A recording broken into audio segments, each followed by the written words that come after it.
Today has been it's been like this all day today. A very cuddle up under the blankets with a nice fluffy pillow kind of day.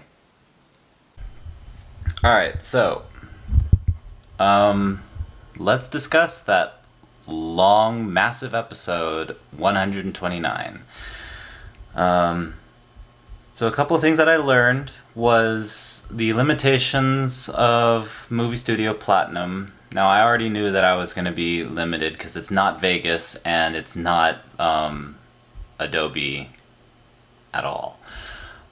It did make me realize that for the countdown timer, I had to use like a third-party app thing, record that, and then put that into the video. So that was kind of an interesting journey to find that out. I also realized that I needed a little more time than I actually allowed myself to have for that, because not only did going through that entire episode, cutting it so that it was shorter than it actually was, I also ran into a couple of other interesting functions that I am going to go back later, kind of play around with those functions, and then possibly utilize those in future videos. Some of the things that I feel that I could have done better was give myself a little more time, not get so distracted with food, because I can eat and edit at the same time, so eating and then watching YouTube videos was a mistake on my part productively. I feel like I could have just done the entire thing better. Like, there were a couple of other things that I could have put in there, little graphics, little nuances that could have made the entire thing better. I probably also could have cut out a few other sections of that video to make it like maybe 10 more minutes shorter, even though the entire thing was like in the 40-minute range, so 10 minutes is whatever, it's still a 30-minute clip. So bottom line, the basic idea is I feel that I could have done that better. It's still, the finished product still felt very lazy to me, even though I put in more work into that thing than I have previous things. Not counting that one episode in which I actually did get the Mystery Science Theater 3000 effect going, the Father Pokemon Go episode. So with that, we come to our final topic, which is the big conundrum. And the basis of the conundrum is time. There's a lot of things in anybody's life, and they all compete for time. So I got a day job. It demands 8 to 9 hours, sometimes 7, but it demands average of 8 hours of a day. And then there's all the things that I consider fun, that I want to strive to do and do well. So, and then let's take YouTube, right? So, of those 8 hours, that's 8 hours out of a day that I don't have to spend on the effort in editing, or even to go out and film content to edit. But within those 8 hours, it does produce an income that I use to live, that I use to buy equipment, that I use to buy repairs.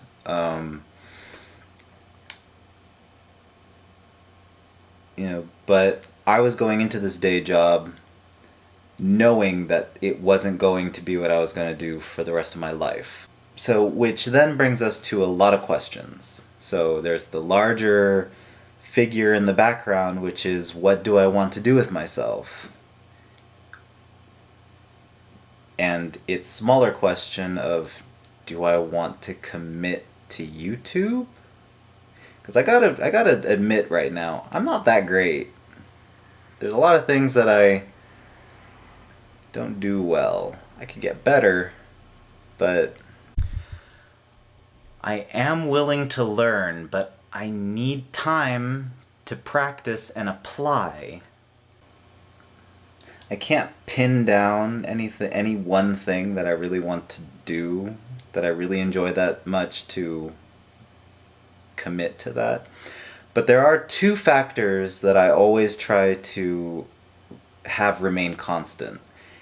The first is I want to tell stories. Um,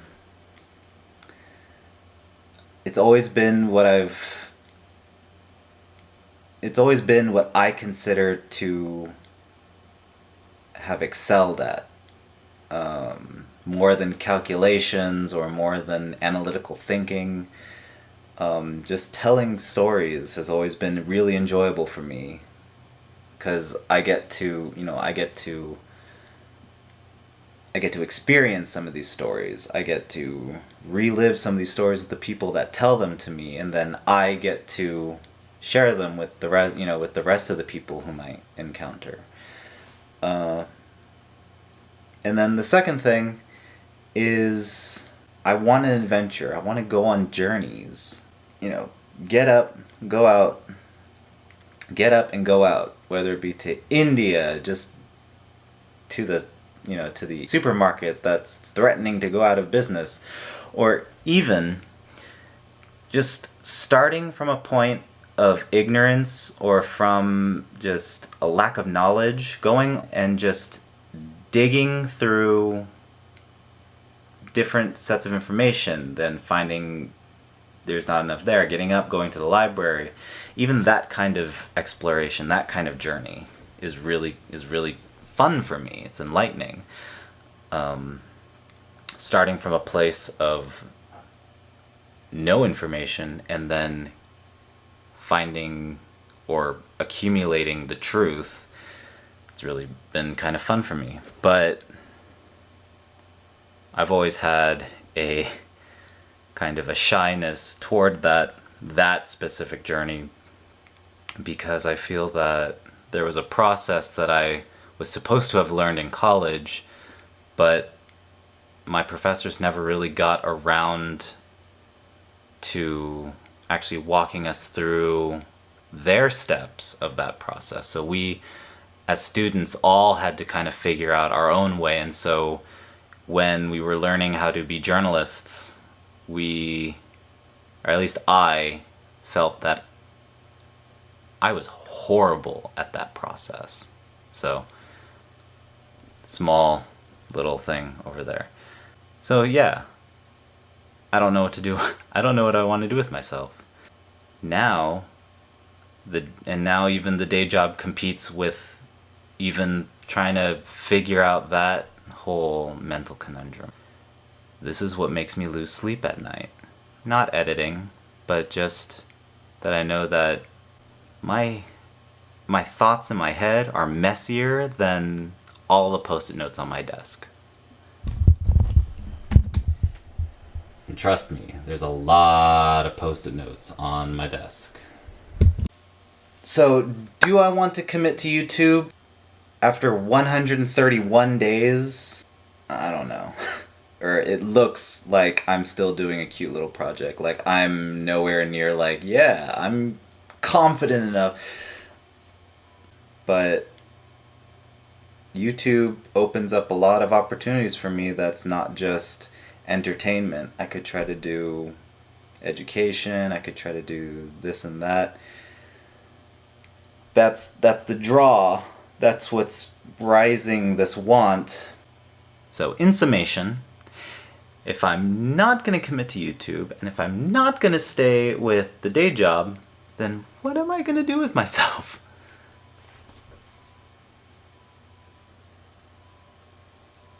And when will I have the time to sort out those thoughts and come to a conclusion? This is what makes me lose sleep at night. Not the editing, not the rigorous day at the job. These kind of thoughts. So,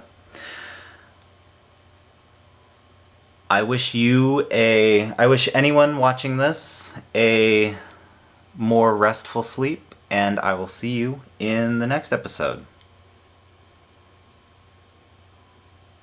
Good luck in anything you pursue.